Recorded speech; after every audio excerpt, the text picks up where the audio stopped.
Hi boys and girls, and welcome to this Sunday's class. I thought, because things are getting quite dark in the morning and at night as well, that it might be quite fun to come outside and have our Sunday school class out here. How do you feel when it's really dark? It can be quite spooky, can't it? And we always wish that we had a light or something that would show us the way. I do get a bit jumpy in the dark, I have to be honest, but I'm being very brave tonight, boys and girls. And I've got my jacket on to keep me warm, and I've got my scarf on as well so I don't get too chilly and my teeth don't start chattering. I wanted to tell you a story about a little girl who was visiting her grandma. And as she was visiting, as she walked in through the door, she was singing a song. And it went a bit like this. This little light of mine, I'm gonna let it shine. This little light of mine, I'm gonna let it shine. And her grandma said, "Oh, that's a lovely song. Where did you learn that?" And the little girl said, "At Sunday school, Gran."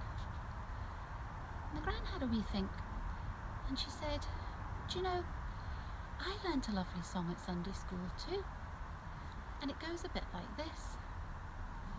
Jesus bids us shine with his own clear light, like a little candle burning in the night." And the granddaughter thought this was a beautiful song as well. But it reminded the little girl's mum of something that had happened when she was a little girl. Something that was not as shiny, as bright as the two songs, but was a lot scarier. You see, the little girl's mum and Gran had lived on a strip of sand, a beach basically, and they had water on either side of their house. And one day there was a really big storm, a hurricane. Huge big winds were battering the sides of the house, and big waves were going up onto the sand and washing up against the side of their house. They were inside and they were starting to get quite scared because it was very noisy, it was very windy, it was starting to go really dark. And they sat for a while and sat for a while and then thought, no, we can't stay here by ourselves. So even though it was pouring with rain and it was really windy, they decided they needed to walk further along the beach to where Uncle Jim and Aunt May lived, because they'd be better with them, the four of them, than just the two of them by themselves. So they put their coats on and they walked down the beach, and the sand was whirling around them. The wind was knocking them off their feet and they were soaking wet. But they managed to get to Uncle Jim and Aunt May's house, and they were so pleased to be there. Oh, they felt a lot safer. But Uncle Jim and Aunt May's house was on the beach as well. And very soon the wind was howling around their house as well, and the water was splashing up against the windows, and it was getting darker and darker, and they were all a bit worried now. And they took the brave decision that they needed to move away from the beach, and they needed to try and get to the mainland, which was further away from the water. To do this, they had to get in the car. So they all piled into the car. Uncle Jim started the engine, and they drove along the road. But the rain was so heavy, they could hardly see out of the windows. Uncle Jim had driven this road loads of times before, when the weather was lovely and the sun was shining. He knew the road really well, but it looked very different in the dark. He couldn't see where he needed to go. And suddenly, bang! The car went down into a ditch, and the water started to rise up. Now they were really worried.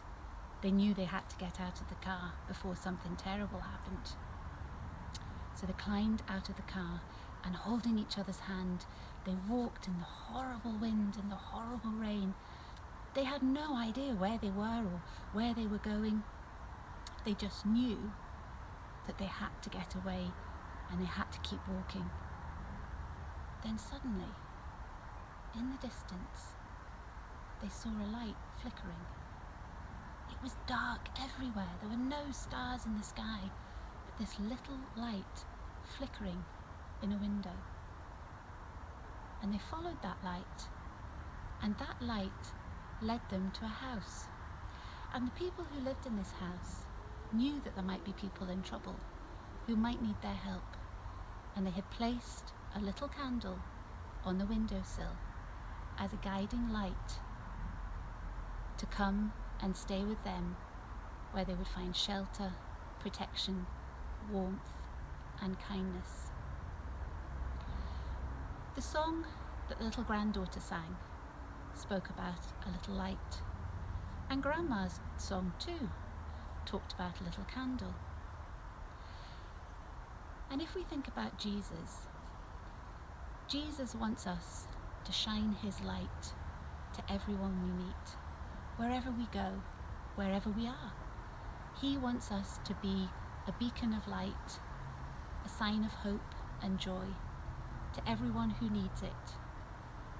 And our little lights don't need to be very big. They can be quite small, just like the little candle on the windowsill. But when we believe in Jesus, that little candle can burn really brightly for lots of people. So why don't we try and shine our lights, even on these spooky nights when there's shadows all around us? Let's shine our lights and see how brightly we can glow for Jesus. Let's just see what we can do.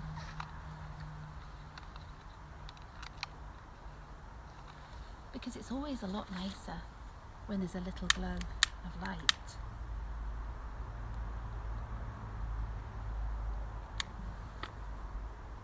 So my little candles, go shine bright. Be the best little candles and the best beacons of light you can possibly be. Take care, boys and girls. I'll see you soon. Bye.